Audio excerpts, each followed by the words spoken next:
Slăvit să fie Domnul! Mulțumim Domnului de seara aceasta că putem să fim în casa Lui și ar vrea Domnul să ne vorbească la toți. Amin! Nu știu, vreau să întreb, cineva aici care poartă numele de Mefiboset? Sau măcar al doilea nume, dacă ai două nume, poate ai numele trecut în certificatul de naștere Mefiboset. Să știți, nu poartă nimeni, nu a ridicat nimeni mâna că l-ar chema Mefiboset, dar ar vrea să vă spun că dacă m-ar întreba cineva pe cine-i semănatul cel mai bine, știi care e oglinda care mă arată pe mine ce am fost înainte să mă cheme Dumnezeu? Cea mai bună oglindă l-aș duce nu la Daniel, ci l-aș duce la Mefiboset.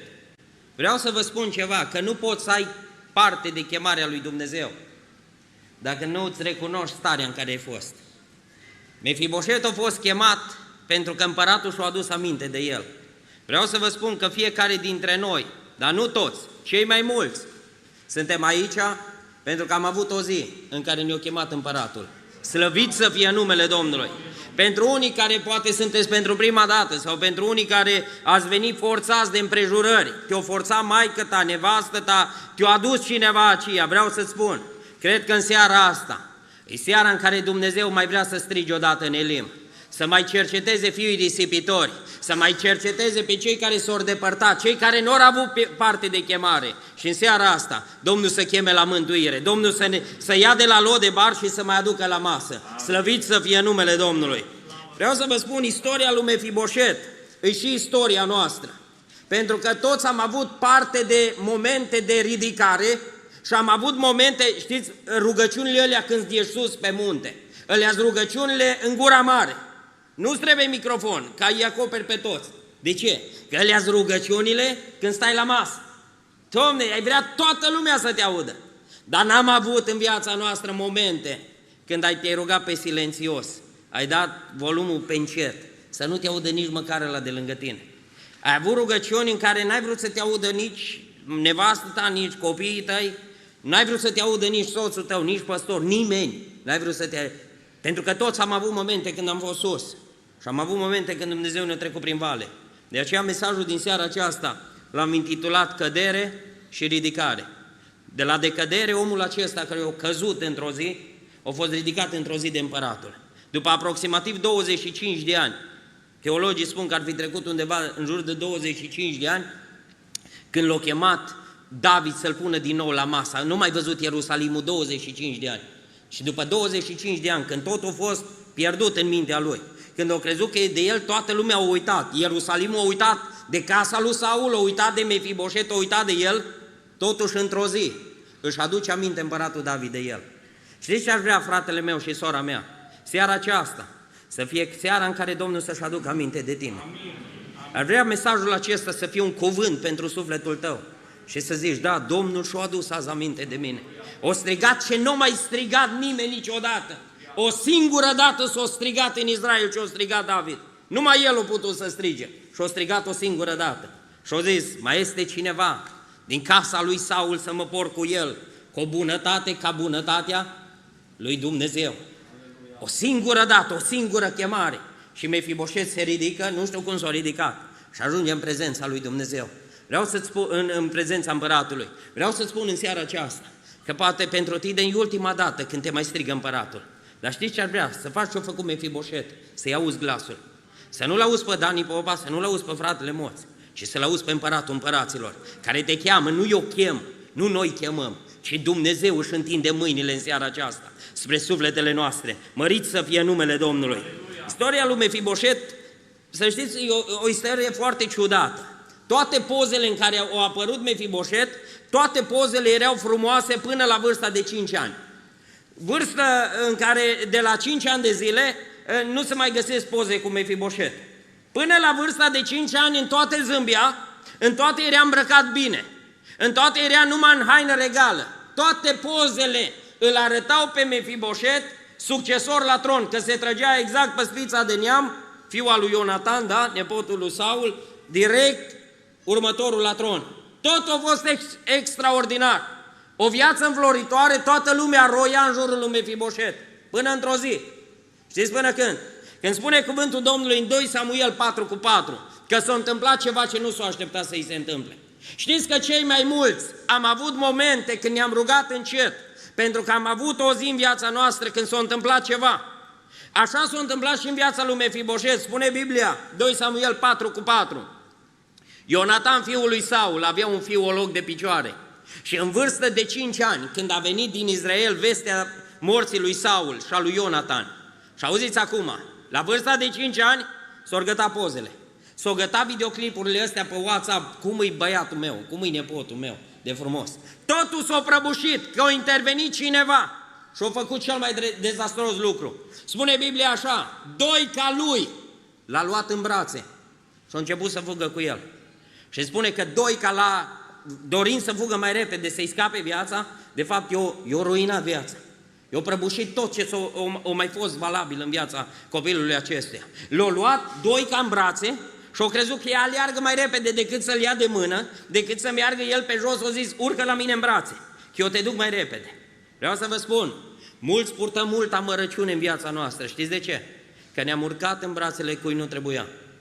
S-a vorbit, zici că fratele Moț, jumătate de predică deja mi-a spus-o la timpul de rugăciune.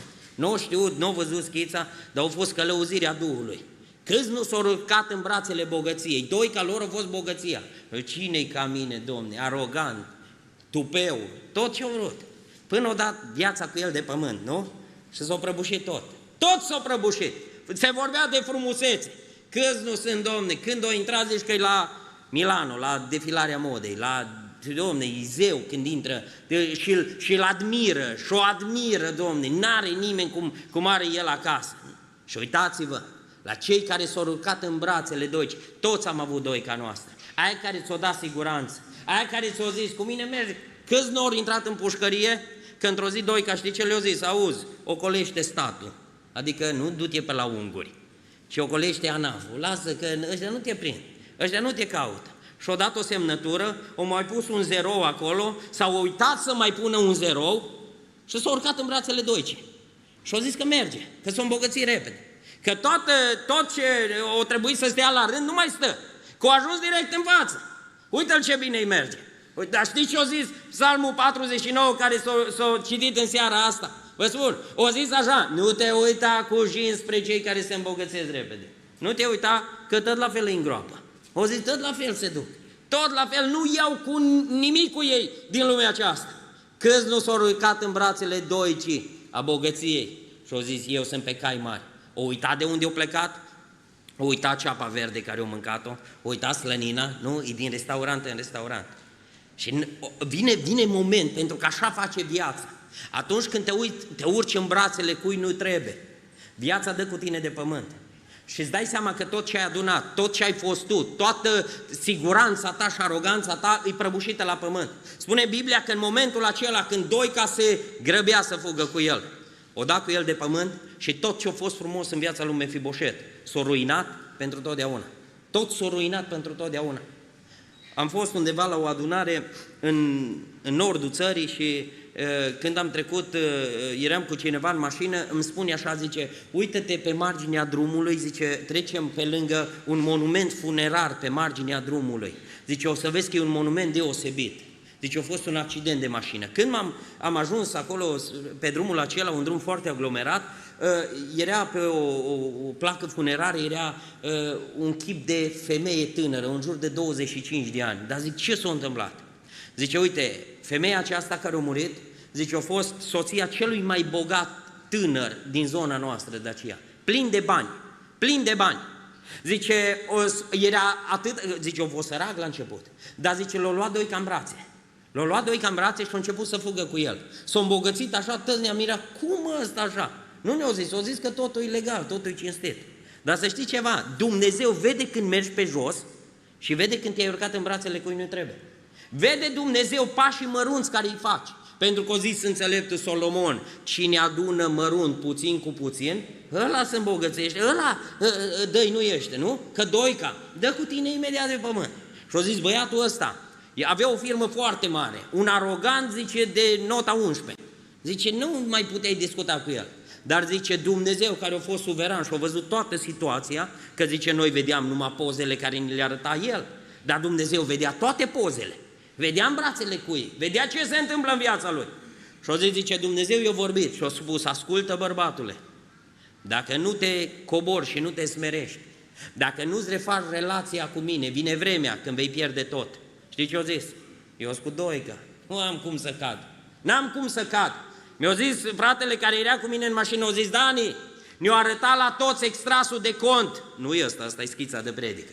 O zi zice, 4 milioane de euro avea în cont. 4 milioane de euro avea în cont. Și zice, au venit pe drumul acesta. Zice, el era pe drum principal, dar o doamnă o ieșit cu mașina de pe un drum secundar. L-a văzut că vine, dar nu a știut că el are 260 în bord. Și venea cu 260 la oră. Doamna s-a gândit că are vreme să iasă în principal. Dar el în câteva clipe a venit și fără nicio frână a intrat frontal în femeia aceea. Și nu a murit femeia, a murit soția lui. Copilul lui internat în spital luni de zile. El nu a fost la înmormântarea soției. O pierdut tot, a intrat în faliment. Astăzi e cu extrasul de cont în buzunar, în portofel, ia bani împrumut, că nu mai are din ce trăi. O pierdut tot. De ce? Pentru că a avut un moment când s-a urcat și a zis, Dumnezeu, dă-te jos că pici. O zis, Dumnezeu, lasă tu pe locul întâi, lasă-mă pe mine pe locul întâi. Vedeți, Doica ne arată că ea ne duce mult mai repede. Vreau să vă spun, frații mei, tineri dragi, bucură-te și de Dacia aia 1300 care ți-o dat tot aici. Nu încerca tu să ieși, nu încerca tu să ieși în evidență, că ascultați-mă, brațele Doicii, oricare ar fi ea, frumusețea, bogăția, oricare ar fi Doica care te ține în brațe, prietenii, neamurile, care îți dă apă la moară, vreau să-ți spun, brațele lor nu-s brațele lui Dumnezeu. Brațele Doicii nu-s brațele lui Dumnezeu. Mâna lui Dumnezeu ne ține de la început și până la capăt, slăvit să fie numele Domnului. Indiferent că trecem prin vale, o zis David, dar și dacă trec prin valea umbrei morții, sunt tot în brațele tale, sunt tot în mâna ta. Dumnezeu nu dă cu tine de pământ, ci Dumnezeu te ține în brațul lui. Slăvit să fie numele Domnului. Totul s-a terminat când Doica aceasta, el ia și dă cu el de pământ, îl scapă. Nu vrut. Nu mai știm nimic de femeia aceasta. Pentru că să știți, diavolul când intri în încurcătură nu mai apare în poze, nu mai apare în peisaj, nu te mai ajută cu 100 de euro, nu te vizitează la pușcărie, nu te vizitează când ești în faliment. Nu, el o da cu tine de pământ și pleacă. Nu mai știm Doica pe unde a fost. Nu știm la câți ani a murit sau dacă mai era în viață când a ajuns Mefiboset înapoi la Ierusalim. Când totul s-a prăbușit, când totul era fără speranță, 25 de ani, să stai la lot de bar. Știți ce înseamnă lot de bar? Loc uscat, loc pustiu, loc fără apă. Să stai 25 de ani, să te uiți că tu ești pustiu și ăla se bucură. Să te uiți că tu nu mai ai nimic, ai avut o soție frumoasă și azi nu mai ai. De ce? Că te-ai crezut puternic, că te-ai crezut tu că poți juca la două capete. Și astăzi ești la loc de bar, la loc pustiu, la loc uscat. Să fi avut, să fi fost sus și totul să meargă bine. Și azi te uiți, pentru că viața o da cu tine de pământ. Când totul s-a prăbușit în jurul lui, după 25 de ani, se întâmplă ceva ce nu mai avut speranță că se mai întâmplă. Știți ce s-a întâmplat? L-a chemat cineva de la Ierusalim. Ăsta era împăratul David și-a adus aminte de el. De ce și-a adus aminte? Credeți că n-avea David treburi? Avea David nevoie de un schilod acolo. Avea nevoie David de unul care să-i mai poarte de grijă, să-l mai ducă, să-l transporte. Ăsta era bătăi de cap, nu era ajutor să-l ții pe Mefiboset. Știți ce a fost? A fost bunătatea lui Dumnezeu, că Domnul îi pune în inimă lui David, cheamă-l pe amărâtul acesta. Adu-ți aminte legământul care l-ai făcut cu tatăl și poartă-te cu el, cu o bunătate, ca și bunătatea mea. Gândiți-vă că asta ne spune Dumnezeu și nouă. Noi luăm exemplele de afară, nu, Domne, dinte pentru dinte, da, din vechi. Foarte mulți când e de judecată merg pe Vechiul Testament, nu? Dinte pentru dinte, ochi pentru ochi, nu, ce să-l chem eu pe ăsta? Știți că când ajungea o nouă dinastie la tron, îi omora pe toți din vechea dinastie, de aia au fugit Doica cu el, să-l scape. Și David trebuia să omoare, el nu s-a ocupat să-i omoare, nu s-a ocupat, o plâns după Saul, după Ionatan. Și David nu l-a omorât, Ionatan s-a temut, Mefiboset s-a temut să mai ajungă pe la Ierusalim și într-o zi primește o veste și îi spune așa, vino că te cheamă împăratul. Fratele meu, tânăr drag, prieten drag, am aceeași veste care a fost vestea pentru Mefiboset. În seara aceasta te cheamă cineva, nu de la Ierusalim, ci te cheamă Dumnezeu, te cheamă Împăratul Împăraților și El are o chemare, o strigare pentru tine. Vreau în seara aceasta să ne uităm să vedem ce s-a întâmplat când a fost chemat Mefiboset de David. Ce s-a întâmplat? Primul lucru, când l-a chemat David pe Mefiboset și când ne cheamă Dumnezeu pe noi, primul lucru, dispare frica. Prezența lui Dumnezeu și chemarea lui Dumnezeu face să dispară frica. Auziți ce spune cuvântul Domnului aceea în versetul 7. Primul lucru care îl spune David. Se uită la el și îi spune așa, David i-a zis, nu te teme că-și vreau să-ți fac bine. Gândiți-vă ce întâlnire profundă a fost între David și Mefiboset. Se uită unul altul în ochii celuilalt, se uită unul la altul. Se uită, se studiază și Mefiboset se umple de frică. Și se uită David la el și îi spune, Mefiboset, nu-ți fie teamă, că nu-ți fac rău, ci-ți fac bine.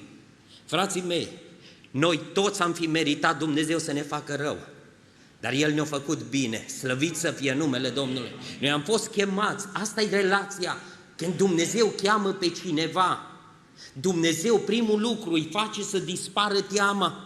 O văzut David teama în ochii lui Mefiboset.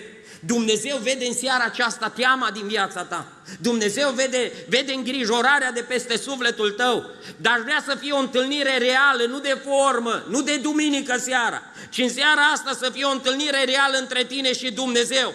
Și atunci când omul se întâlnește cu Dumnezeu, Dumnezeu îi dă la o parte frica. Eu zis Mefiboset, nu te teme, nu te teme. Dumnezeu asta face primul lucru la oamenii Lui, le dă teama la o parte.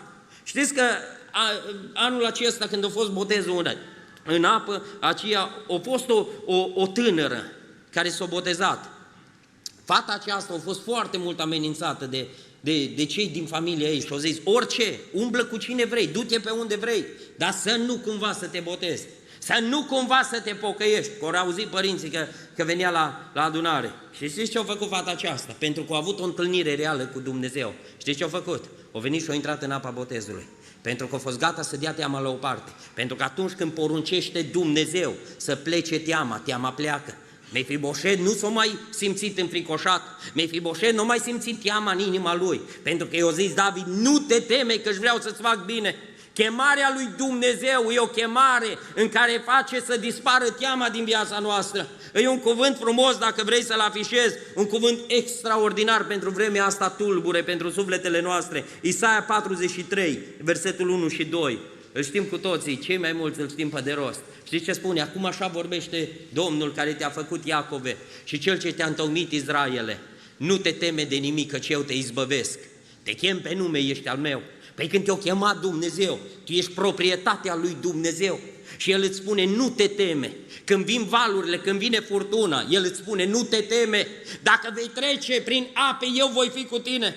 Nu o zis, nu o să treci prin ape, că noi credem că atunci când ne întoarcem la Dumnezeu, noi nu o să mai avem parte de suferință, noi nu o să mai avem parte de îngrijorare, de sărăcie, de probleme, noi o să mergem factură zi la zi, tătul plătit, concediu cât mai mult. Nu, o zis, dacă vei trece prin ape, eu voi fi cu tine și râurile nu te vor îneca, dacă vei merge prin foc, flacăra nu te va arde și focul nu te va aprinde. De ce? Căci eu sunt Domnul Dumnezeul tău. Întâlnirea cu Dumnezeu face să dispară frica. Mi-aduc aminte de Ilie, omul care a intrat în peșteră de frica unei femei. O alergat și a intrat într-o peșteră. Și Dumnezeu trimite niște lucruri să vadă dacă îi dispare frica. Și nu i-a dispărut. O trimis cu tremurul, o trimis vântul, o trimis focul și Ilie era tot în peșteră. Era tot fricos, era plin de teamă. Și a zis Dumnezeu, Ilie, vrei să-ți dispară teama? Și a zis, ce să faci? Ieși la gura peșterii. În momentul când a ieșit Ilie la gura peșterii, știți ce s-a întâmplat? Nu a mai fost îngrijorat, nu a mai fost trist, nu a mai fost apăsat. De ce? Că a început Dumnezeu să-i vorbească. Știți că noi vrem câteodată Dumnezeu să intre în peștera noastră, să ne mai pună câte ceva acolo, să ne mai dea, dar să ne lase în peșteră, să ne lasă, Doamne, dacă ai putea, mai iau pastila asta, să mă simt mai bine. Nu, o zis Dumnezeu, nu, ieși afară și o să dispară teama. Ieși afară și o să dispară teama. Sunt mulți frații mei care vin la rugăciune și ne rugăm, fratele păstor se roagă pentru ei. Foarte mulți cu teamă în suflet vin și spun, mi-e frică, am teamă. Știți de ce? Pentru că diavolul i-a băgat într-o peșteră. Noi nu putem alunga teama. Eu n-am cum, frații, n-au cum să ia teama. Dar știți ce facem? Când ne rugăm, îl scoatem pe om din peșteră. Îi spun, prin rugăciune îl ajuți pe om să iasă afară din peșteră. Noi nu alungăm frica, dar Hristos alungă frica, alungă teama, slăvit să fie numele Domnului. Poate ai frică de boala aceasta care bântuie, poate te temi în vremea aceasta pentru locul tău de muncă. Vreau să spun ceva, nu mai sta în peșteră, nu mai sta acolo în peștera gândurilor tale, pentru că știți, în peșteră e ca în peșteră, întuneric, frig, auzi diferite voci, ți se pare că auzi anumite lucruri, dar de fapt nu se mai aude nimic. Și numai în impresia ta, în gândurile tale. Poate în seara aceasta ești în locul acesta și s-a iscat în viața ta furtună. Poate ești tulburat și apăsat. Seara asta, să auzi și o auzi Mefiboșet, nu te teme, că vreau să-ți fac bine. N-ai vrea să fie seara în care să spui Domnului, Doamne, poate de ani de zile, Tu nu te-ai mai putut culca și așeza pe perină liniștit, să dormi, de ani de zile. Poate de ani de zile n-ai mai știut ce-i fericirea și bucuria în casa ta. Și de ani de zile te lupți să pari fericit, să pari imaginea să-ți fie bună. Nu poți să faci imaginea să-ți fie bună, numai dacă te întâlnești cu Dumnezeu. Teama nu se dă la o parte cu pastile, teama se dă cu prezența lui Dumnezeu la o parte. Eu zic, Mefiboșet, tu nu mai stai în pustietate, tu nu mai stai în loc pustiu, în loc uscat, tu vii la Ierusalim. Nu te teme, că fac transferul din loc uscat, fac aici la belșug. Slăvit să fie numele Domnului. Al doilea lucru, când te cheamă împăratul și când l-a chemat pe Mefiboșet împăratul David, o mai făcut ceva. Au făcut să-i dispară teama. 2. Mefiboșetul a avut puterea să se închine înaintea împăratului. Auziți ce spune versetul 8? El s-a închinat și a zis, cine este robul tău ca să te uiți la un câine mort ca mine? O avut puterea să se închine. M-am gândit de multe ori, de ce unii dintre noi nu ne putem închina înaintea lui Dumnezeu? Păi închinarea nu-i să vii să stai pe bancă. Închinarea îi să poți vorbi cu cel ce te-a chemat la închinare, nu? Asta e închinare. Să nu stai mut pe bancă, numai dacă ești mut nu cânta, numai dacă nu vezi scrisul, dacă nu auzi, dacă ai diferite handicapuri, dar ești sănătos tu și nu te poți închina. De ce? De ce? Că Dumnezeu ți-a vorbit și ție. Dumnezeu te-a ridicat și pe tine și tu nu poți să te închini. Știți de ce? Ai lucruri din trecut care te macină. Lucrurile din trecut nerezolvate, alea nu-ți dau puterea să te închini. Pentru că nu ți le-ai rezolvat. M-am gândit la Mefiboșet. De ce s-a înjosit chiar așa? Și că nu i-a zis nimeni, Domne, când mergi, să te apuci să-i spui că tu ești un câine, că tu nu i-a zis nimeni. De unde? Parcă e o atitudine prea umilitoare. Cum să spui, Domne, eu sunt un câine mort? Păi de un câine mort nu ți-i frică, așa? Dar de un câine viu, ți-i frică? Păi ți-i frică și de un pechinez, parcă de un pechinez ți-i frică mai tare. De ce? Că e mic și arțăgos, știi? Și ăla parcă te mușcă mai când te aștepți mai puțin. Dar Mefiboșet vine și folosește expresia aceasta. Ce sunt eu? Un câine mort. M-am tot gândit, de ce o zis Mefiboșet? Sunt un câine mort. Știți de ce? Pentru că după spița lui, o înțeles că Saul, bunicul lui, i-a făcut mult rău la David. Și după spiță de neam mai zice că toți îs de neam de câine, da? Să știi ceva, acum o să zic, nu, e prea de tot. Frații mei, toți am avut caracter de câine până ne-am întâlnit cu Dumnezeu. Problema e că unii mai au tot același caracter. Știți de ce? Că nu s-au întâlnit cu Dumnezeu. Dar aici Mefiboșet vine și spune, eu sunt un câine, dar nu mai sunt viu. Eu sunt mort. Normal, între noi ar trebui să fie război. Dar tu, pentru că te-ai purtat cu bunătate cu mine și ai băgat sabia în teacă, eu nu mai fac rău. Eu față de trecut, eu gena o am de câine, dar eu sunt câine mort, adică nu mai fac rău. Nu-ți mai fac rău. Știți, o veni Mefiboșet și a spus, asta-i calitatea mea, eu nu mai vreau să fac rău. De ce te uiți la unul care poate o furat o viață până l-a întâlnit pe Dumnezeu, poate o făcut rău, a fost un bătăuș și astăzi e ca un miel. Știți de ce? Pentru că s-a întâlnit cu Dumnezeu. Când Dumnezeu întâlnește un om și omul se lasă prelucrat de Dumnezeu, Dumnezeu îi schimbă și caracterul.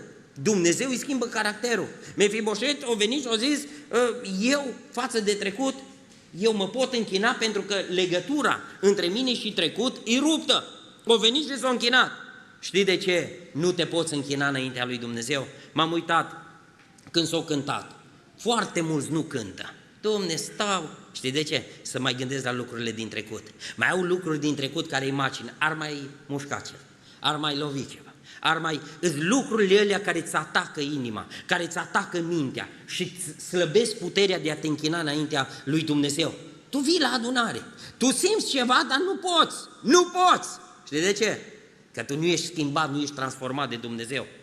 Mi-aduc aminte de unul care îi folosită tot expresia aceasta, tot un câine mort, dar nu era mort. Spune cuvântul Domnului în 2 Samuel 16, versetul 5, 6 până la 9, spune Biblia că David fugea de fiul său Absalom.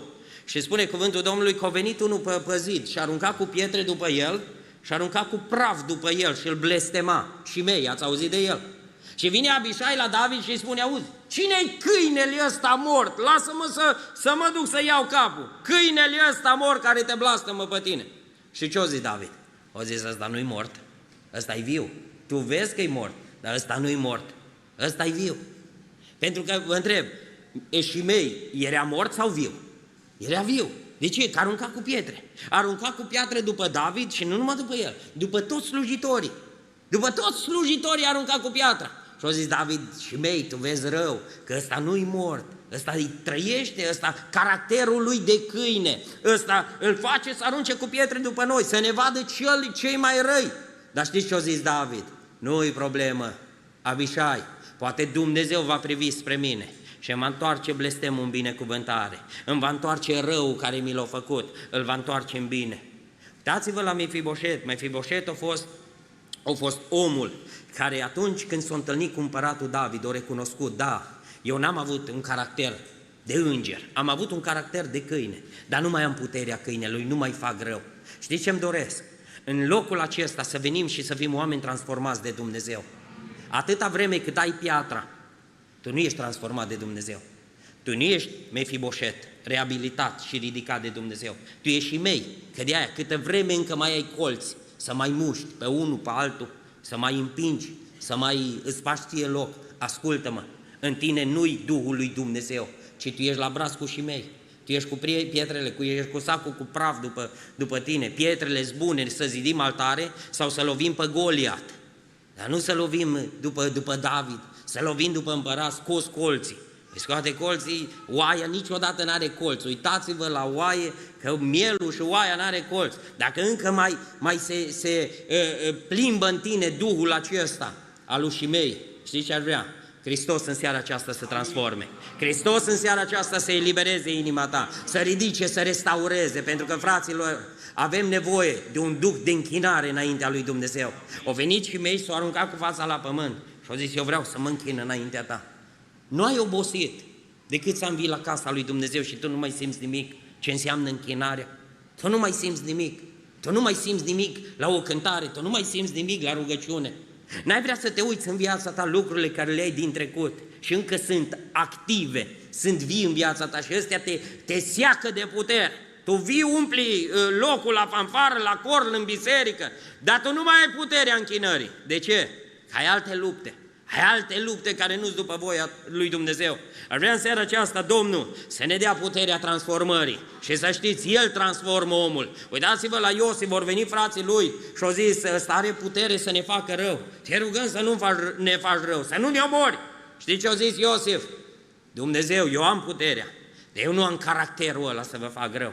Că Dumnezeu nu m-a pus să vă muș, nu m-a pus să dau cu piatra în voi, ci Dumnezeu m-a pus să vă dau pâine. Fie seara asta piatra din mâna ta să o transforme Dumnezeu în pâine. Să pui mâna să ajuți văduva și orfanul, să lași piatra. Nu mai pierde timpul cu piatra, nu mai pierde timpul cu mușcatul, ci zi o vorbă bună, zi o vorbă de ridicare. Să vezi cum marți la rugăciune Dumnezeu îți va da puterea închinării. Să vezi cum duminică la casa lui Dumnezeu te vei putea închina. Lasă lovirea, lasă aruncatul cu pietre și cu praf, îi faci pe toți praf, tu ești cel mai sus. Vine Doica, te ia în brațe, dar ascultă-mă, va da cu tine de pământ. Și cel mai rău, când te târâi și nu mai poți să înaintezi spre Dumnezeu, să ne ajute Domnul și să ne dea El în seara aceasta puterea închinării. Slăvit să fie numele Domnului. Și al treilea lucru care l-a primit Mefiboset din partea lui David și îl primim și noi din partea lui Dumnezeu atunci când ne întoarcem cu toată inima la El. Știți ce mai primim?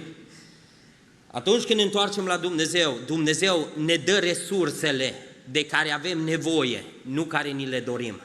Dumnezeu ne dă resursele de care avem nevoie, nu care ni le dorim.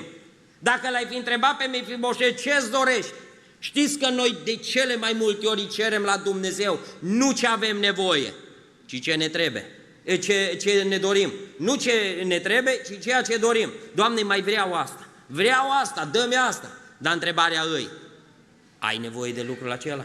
S-a uitat David la Mefiboset și a zis, Mefiboset, picioare, n-am de unde să-ți dau.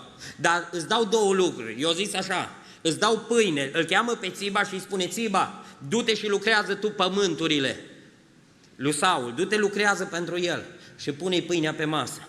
Și a zis, Mefiboset, îți dau pâine pe masă. Și în al doilea rând, a zis, să-ți dau un loc lângă mine. Cel mai frumos loc care îl putem primi în viața aceasta, îi să ne cheme Dumnezeu să ne așeze lângă El.